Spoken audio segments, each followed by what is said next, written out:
the point of this video is to convey a little bit about dimensionality. Now, anybody that's seen Flatland will already understand, I think, or has read the book, is familiar with them, understand what I'm saying. Now, this relates to quantum mechanics with the whole wave example.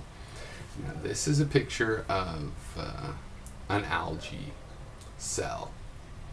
Now, if this was the only kind of picture we could get from an algae cell, it's clear that the algae cell is a circle with the membrane, and it's filled with what we call technically a bunch of green stuff.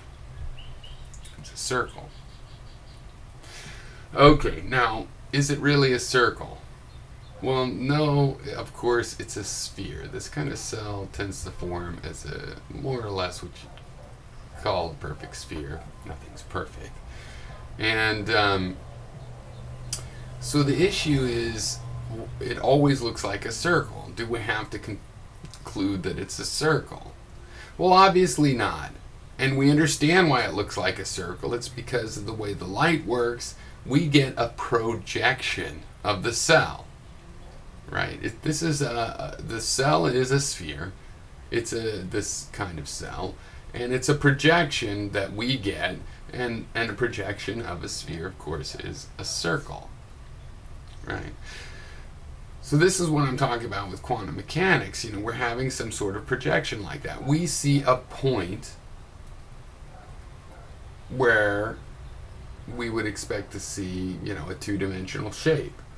But what's the cross-section of a line? It's a point. If somehow when you looked at a line you could only take a cross-section of the line, you'd get a point. Okay. Now, a cross-section is different than a projection, right? Something like this, we get a projection. Right?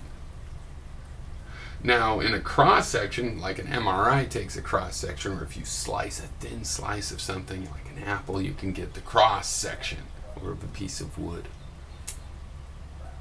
You know, a round of wood is one end. You know, if it's thin enough, you could think of it as a cross-section.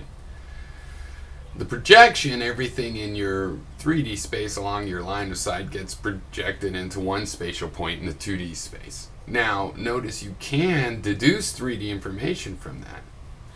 And if you have multiple cross-sections or multiple projections, you can deduce that. So for an example, in a colony of algae, which also arranges itself in a sphere, if you have a video of this, which I happen to have, you can clearly deduce its 3D nature, even though you're looking at a 2D picture, because it's animated and it's really a lot of 2D pictures, and that allows you to do some mathematical triangulation one way or another, however the human brain does it. So this is the point with quantum mechanics, is that it looks like there's some multi-dimensional things. It looks like that there's a situation in which there's something, you know, 4 or greater dimensions that we are perceiving as 3-dimensional. We are getting a cross-section and or a projection of the real phenomena. And this is the way we need to try to understand quantum mechanics, if we choose to try to understand it at all.